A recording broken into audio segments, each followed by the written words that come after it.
Hello friends, welcome to the Maya Maya YouTube channel.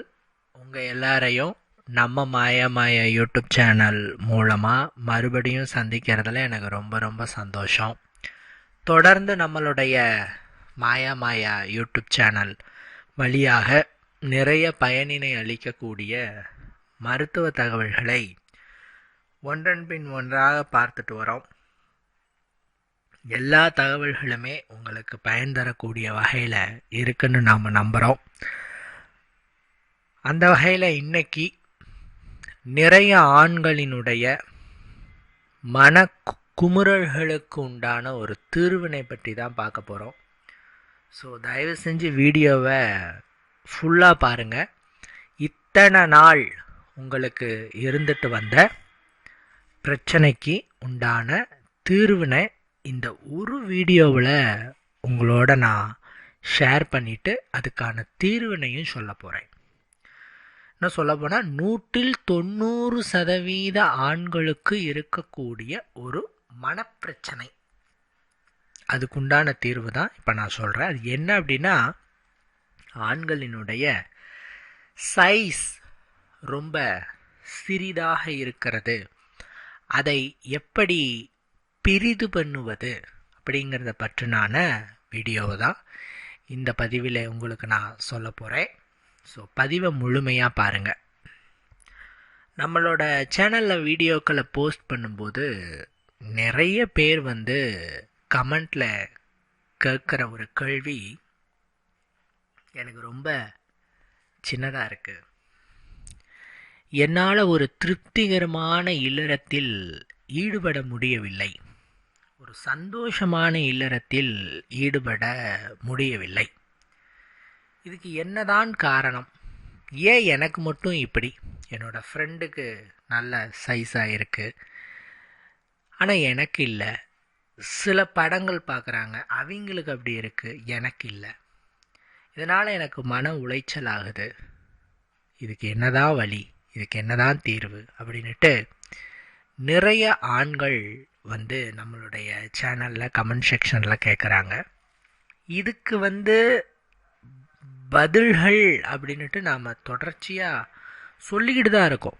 இதுக்கு முன்னாடியே நம்மளுடைய சேனலில் வீடியோக்களை போஸ்ட் பண்ணுறச்ச அதுக்குண்டான தீர்வுகள், எப்படி நீளப்படுத்தணும், எப்படி பருமன்படுத்தணும், சரியான அளவு என்ன அப்படிங்கிறத பற்றின ஒரு நீண்ட பதிவுகள் எல்லாமே போட்டுக்கிட்டு தான் இருக்கும், போடாமல் இல்லை. பட் இது என்னதான் நாம் சொன்னாலும் கூட இளைஞர்களுக்கு மேலும் மேலும் ஒரு கேள்வி இருந்துக்கிட்டே தான் இருக்குது.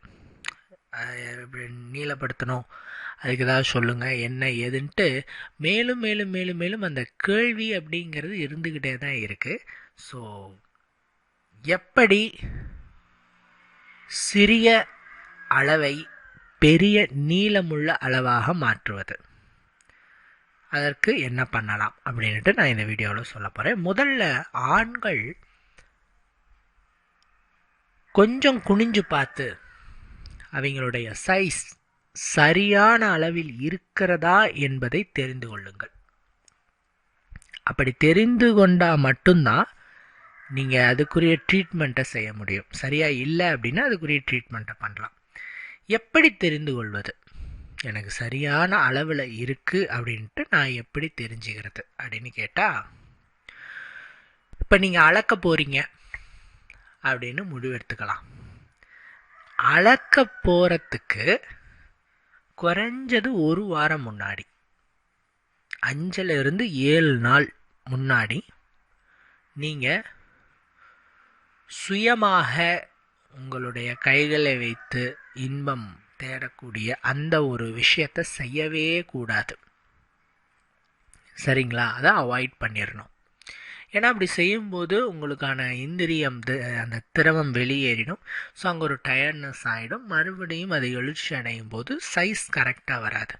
ஸோ ஒரு 5லிருந்து 7 நாள் உங்கள் கைக்கு அங்கே வேலை கொடுக்கவே கூடாது. ஃபஸ்ட்டு திங்க், ஓகேங்களா? ரெண்டாவது விஷயம் என்ன அப்படின்னு கேட்டால், நீங்கள் எப்பயுமே அளக்கும்போது அந்த உச்சமடைகிறீங்க இல்லையா, அந்த உச்சமடைகிற நேரத்துக்கு முன்னாடி ஸ்டேஜில் தான் அளக்கணும். ஏன்னா அப்போ தான் முழுமையாக அங்கே ரத்த ஓட்டம் பாஞ்சி அந்த நீளம் வந்து நல்ல ஒரு சரியான அளவில் உங்களுக்கு தோற்றமளிக்கும். ஸோ இந்த 2 விஷயத்தை மட்டும் நல்லா நோட் பண்ணிக்கோங்க. இந்த 2 விஷயத்தை நீங்கள் கரெக்டாக நோட் பண்ணிவிட்டு அதன் பிரகாரம் நீங்கள் அளக்கலாம். சரிங்களா? சரி, எப்படி அளக்கலாம், எதை வச்சு அளக்கலாம்? கண்டிப்பாக ஸ்கேல் வச்சு அளங்க. சில பேர் டேப் வச்சு அளப்பாங்க. இந்த டேப் வச்சு அளக்கும்போது என்னென்னா டேப் வந்து தொலைன்னு தான் இருக்கும். எப்பயுமே கொஞ்சம் சதை வந்து அந்த உறுப்பை வந்து கவர் பண்ணியிருக்கும். இந்த மேல் சதை வந்து உறுப்பை கொஞ்சம் கவர் பண்ணியிருக்கும். ஸோ அதனால் எப்பயுமே அந்த எலும்பு அந்த இடுப்பு எலும்பு வந்து உள்ளே தள்ளி அப்புறம்தான் நீங்கள் அளவெடுக்கணும். கரெக்டாக அந்த உறுப்பு மேலே வச்சுட்டு நல்லா உள்ளே தள்ளினீங்கன்னா அந்த ஸ்கேல் வந்து போயிட்டு அந்த இடுப்பு எலும்பை வந்து இடிக்கும்.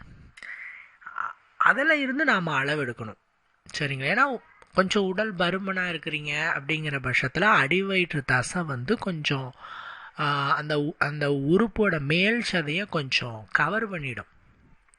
அதனால் சரியான அளவை வந்து உங்களால் கணிக்க முடியாது. அதனால் வச்சு கொஞ்சம் நல்லா உள்ளே தள்ளிட்டு அதுக்கப்புறம் அளவெடுக்கணும். ஸ்கேலில் தான் அளவெடுக்கணும். ஓகேங்களா? கண்டிப்பாக எழுச்சி நிலையில் தான் அளவெடுக்கணும். சில பேர் வந்து சுருங்கிய நிலையில் வந்து அளவெடுக்கிறேன் அப்படிம்பாங்க.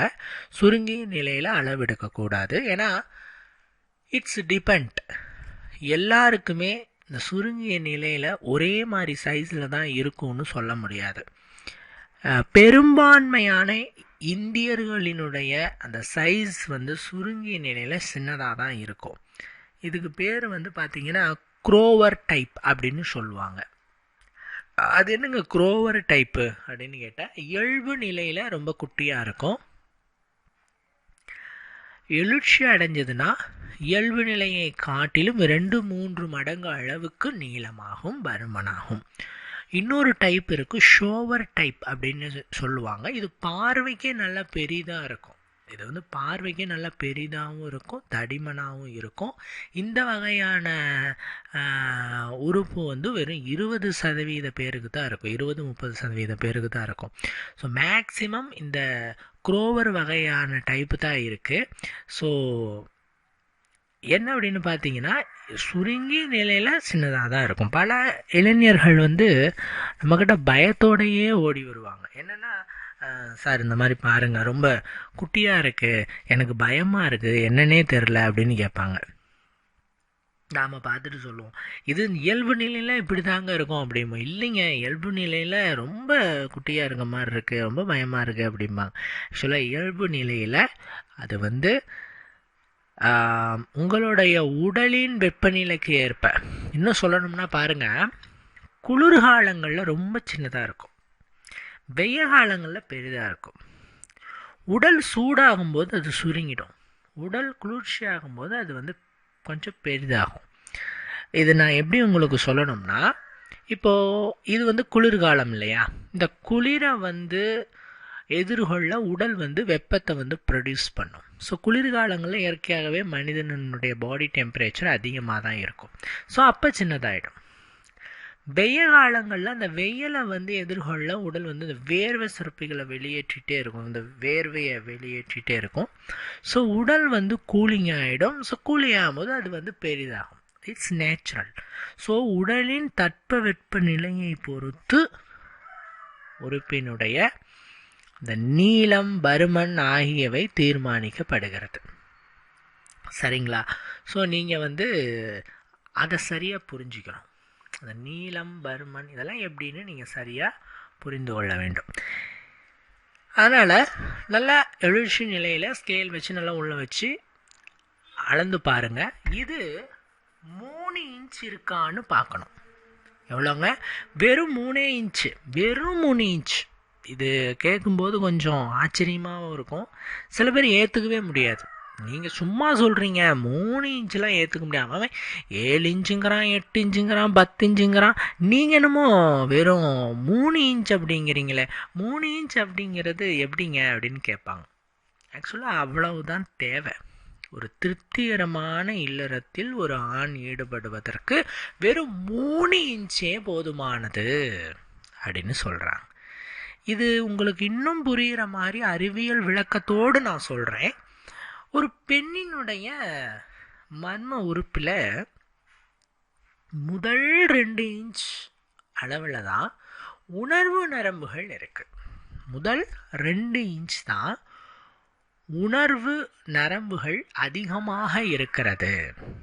அந்த முதல் 2 இன்ச்சுக்கு மேலே ஒன்றுமே இல்லை, இட்ஸ் எம்டி. உணர்வு நரம்புகள் ரொம்ப குறைவு இல்லைன்னே சொல்லலாம். இந்த உதாரணத்துக்கு சொல்லணும்னா, பாட்டியுடைய சுருக்கு பை இருக்கு இல்லையா, அதை நீங்கள் ஒரு எடுத்துக்காட்டாக எடுத்துக்கலாம்.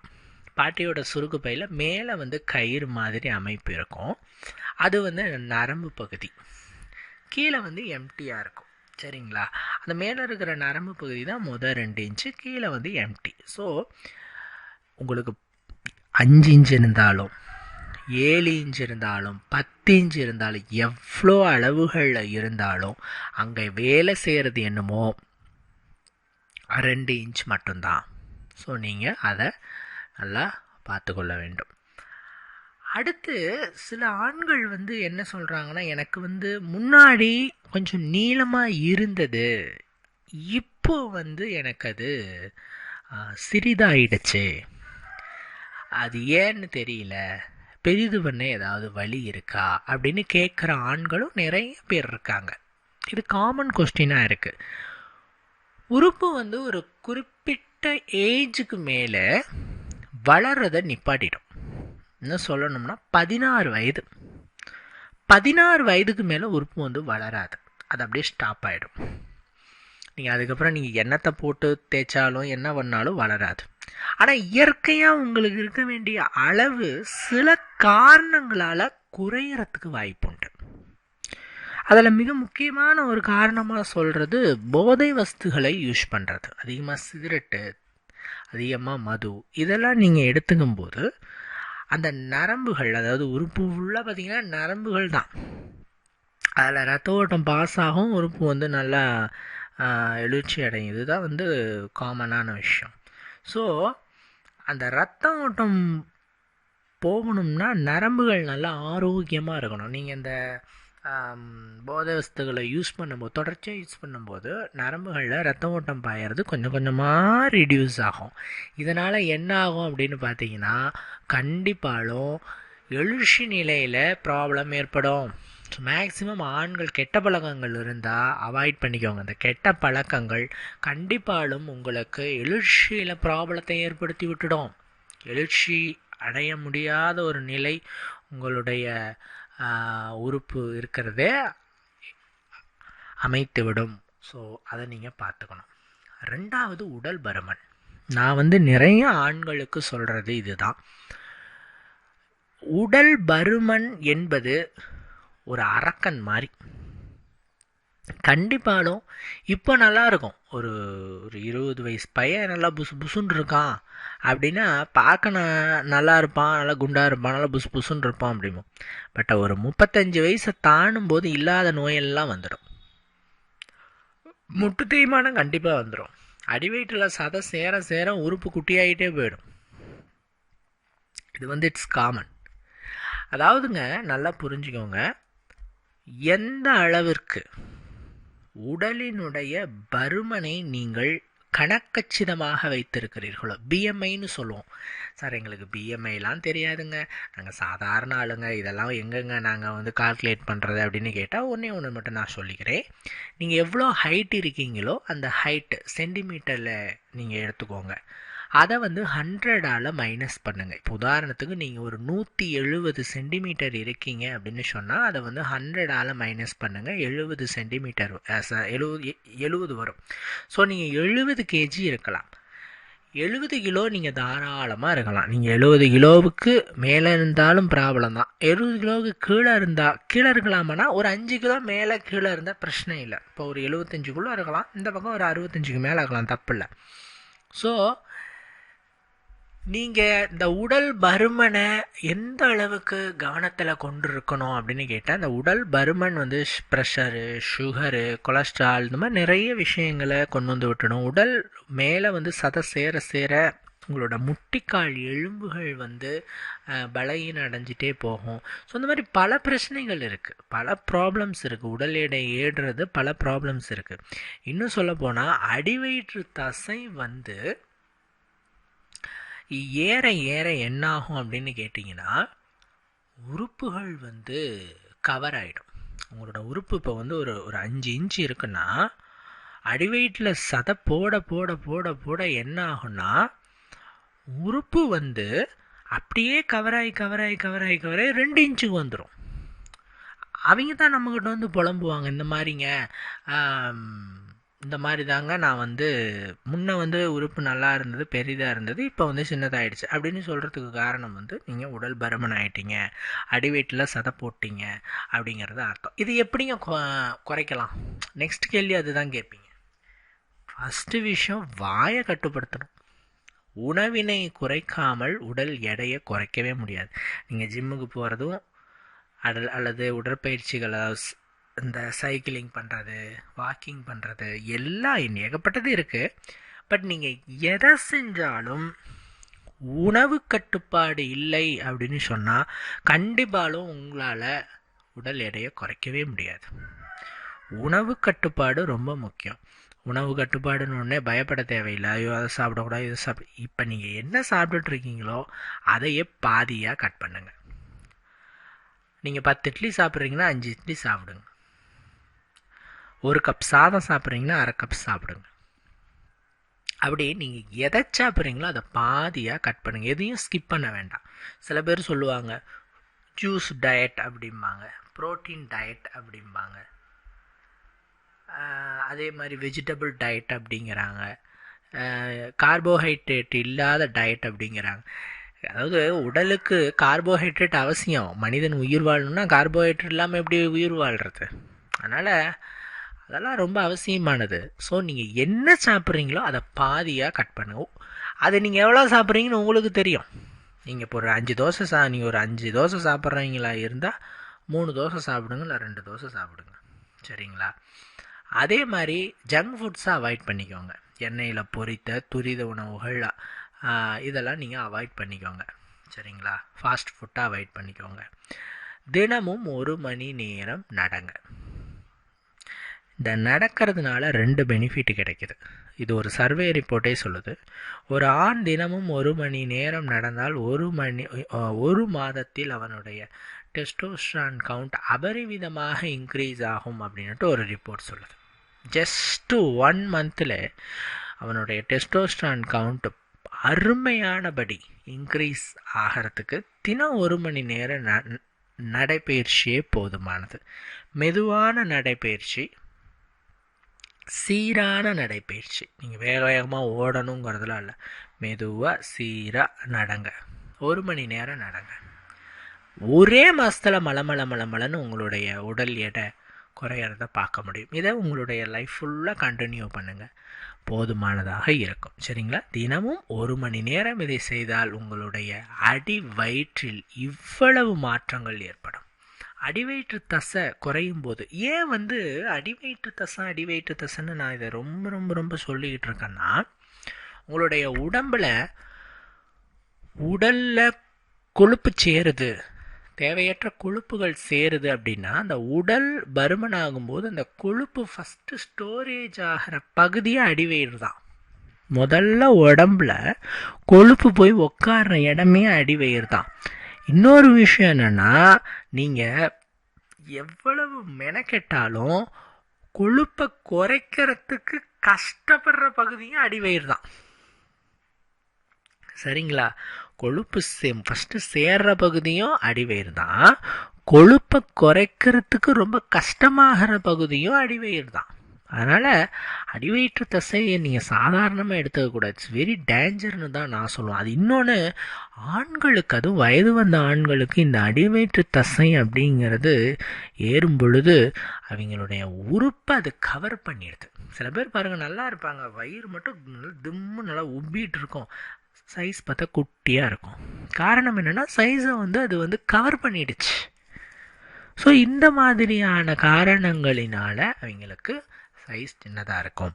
மற்றபடி நீங்கள் நீளமாக்கணும் அப்படிங்கிற முயற்சியில் ஈடுபடுறீங்க அப்படின்னு சொன்னால் அதுக்கு என்னென்ன மாதிரியான முறைகள் இருக்குது அப்படின்னா, நான் முன்னாடியே சொல்லிட்டேன், உடல் பருமன் குறைச்சிங்க அப்படின்னா கரெக்டான சைஸ்க்கு வந்துடும். அந்த பிஎம்ஐ உங்களுடைய ஹைட் -100 எவ்வளோ இருக்கோ அந்த வெயிட்டில் நீங்கள் இருந்தீங்கன்னா ஓகே, உங்களுக்கு கரெக்டான சைஸ் வந்துடும். ஒன்று. ரெண்டாவது,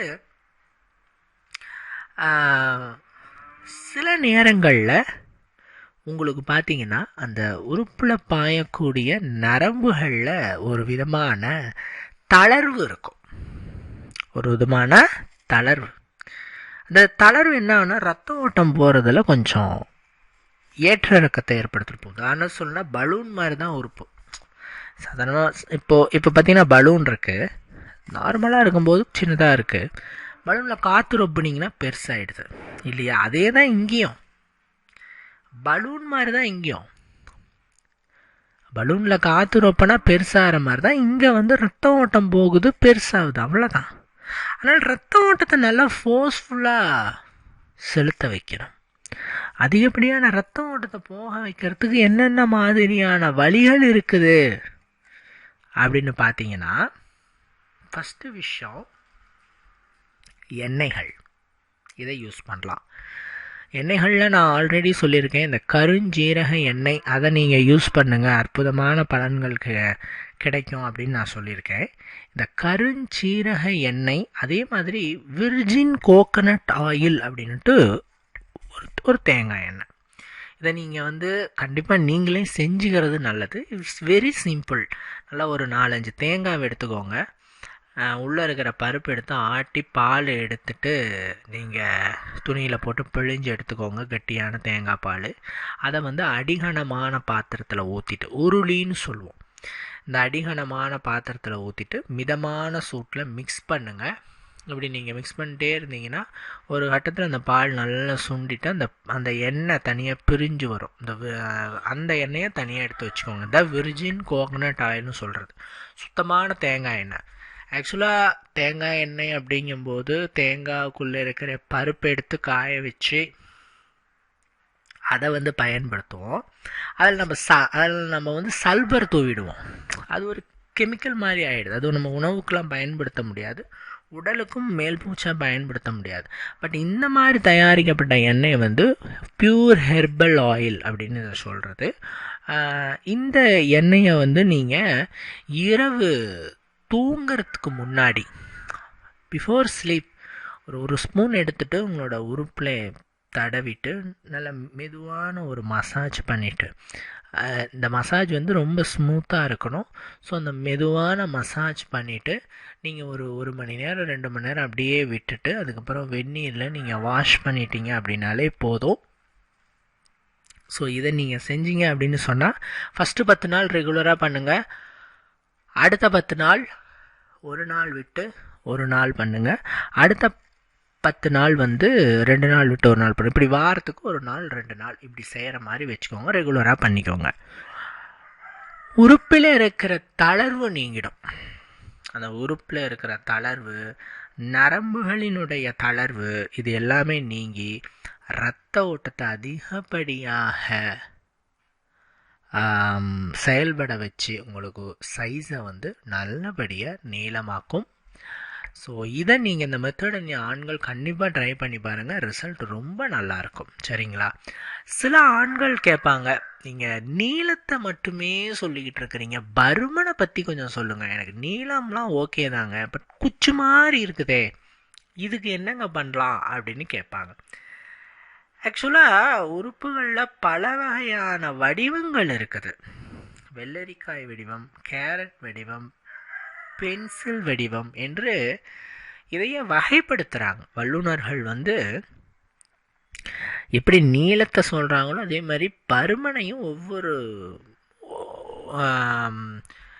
பொருட்களோட வந்து எடுத்துக்காட்டாக வச்சு சொல்கிறாங்க.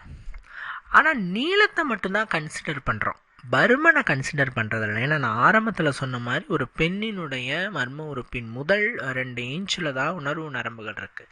ஸோ அதில் அந்த ஒரு உராய்வுத்தன்மையை பண்ணிட்டாலே போதும், அவங்களுக்கு கிளர்ச்சி அடைஞ்சிரும். ஸோ நீளம் கரெக்டாக இருந்தாலே போதும். பருமன் பெரிதாக இருக்கணும், ரொம்ப ரொம்ப பெருசாக இருக்கணுங்கிறது, ஏன்னா அது சின்னதாக தான் இருக்கும்.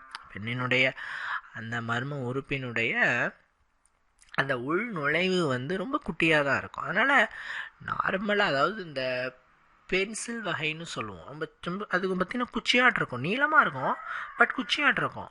அந்த அளவில் இருந்தால் கூட கண்டிப்பாக, ஏன்னா உணர்வு நரம்புகள் சுற்றி தானே இருக்குது.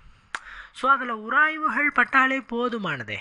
ஸோ அந்த ஒரு உராய்வுகளுக்கு நீளமே போதுமானதே தவிர பருமனை நினைத்து யாரும் பயப்பட தேவையில்லை. இன்கேஸ் எனக்கு கொஞ்சம் பருமன் தேவை அப்படின்னு விருப்பப்பட்டால் இந்த எண்ணெயை நீங்கள் தொடர்ச்சியாக யூஸ் பண்ணிக்கிட்டு இருக்கிறச்ச கண்டிப்பாக பருமன்லையும் நல்ல மாற்றம் கிடைக்கும்.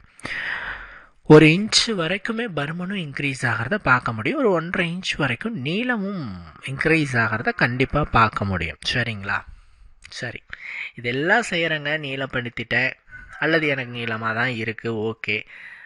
பட் இது ஒரு திருப்திகரமான இல்லறத்திற்கு போதுமானதா அப்படின்னு கேட்டால் கண்டிப்பாக கிடையவே கிடையாது.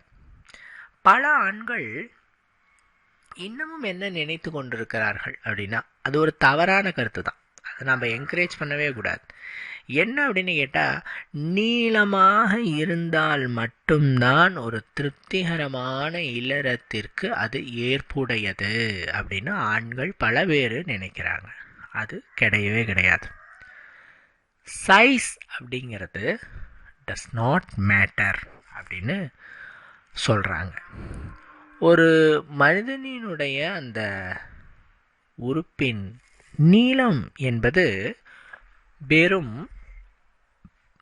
ஒரு கவர்ச்சிக்கான விஷயமாகவும், அதே நேரத்தில் இனப்பெருக்கம் அப்படிங்கிற விஷயத்துக்காக மட்டும்தான், உங்களோட அடுத்த சந்ததிகளை உருவாக்கணும்.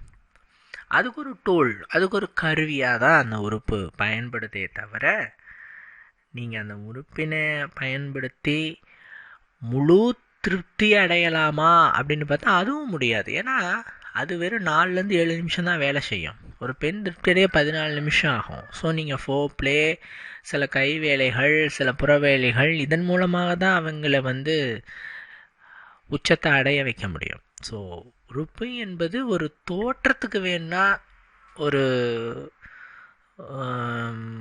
ஒரு சந்தோஷத்தை ஏற்படுத்துமே தவிர, இனப்பெருக்கத்துக்கான விஷயமே தவிர, நீங்கள் அதை வச்சுட்டு நான் முழுமையான திருப்திகரமான இல்லறத்தில் ஈடுபட முடியும்னு நினைக்க வேண்டாம். அதே மாதிரி சில ஆண்கள் பயப்படுறீங்க. என்னன்னா, சின்னதாக இருக்குங்க எனக்கு, ஸோ எனக்கு குழந்தை பிறக்காமல் போயிடுமோ அப்படிங்கிற பயமும் சில ஆண்கள் அடையிறாங்க. நம்மக்கிட்ட பர்சனலாகவே அதை ஒரு கேள்வியாகவே கேட்குறாங்க. சின்னதாக இருக்குங்க, கல்யாணம் பண்ணுறதுக்கு பயமாக இருக்குது, மேரேஜையும் ஸ்கிப் பண்ணுறாங்க, ஸோ என்னங்க பண்ணலாம் அப்படின்னு கேட்பாங்க. பிகாஸ் இது என்ன காரணம் அப்படின்னு கேட்டால், சின்னதாக இருக்கிறதுனால அவங்களுக்கு குழந்தை பிறக்காதுன்ட்டு எந்த ஒரு ஆய்வுகளும் கிடையாது. ஏன்னா இந்திரியம் உள்ளே போகணும், இந்த திரவம் உள்ளே போகணும், அவ்வளோதான். ஏன்னா ஒரு பெண்ணினுடைய அந்த பாதையில் ஒரு பம்பு போன்ற ஒரு அமைப்பு இருக்கும். இந்த பம்பு போன்ற அமைப்பு என்ன பண்ணும்னா, அப்படியே அந்த திரவம் உள்ளே வந்தவுடனே கப்புன்னு பிடிச்சி உறிஞ்சிக்கும். உறிஞ்சுக்குழாய் மாதிரி, இப்போ உறிஞ்சுக்குழாய் மாதிரி அது கப்புன்னு பிடிச்சி உறிஞ்சிக்கும்.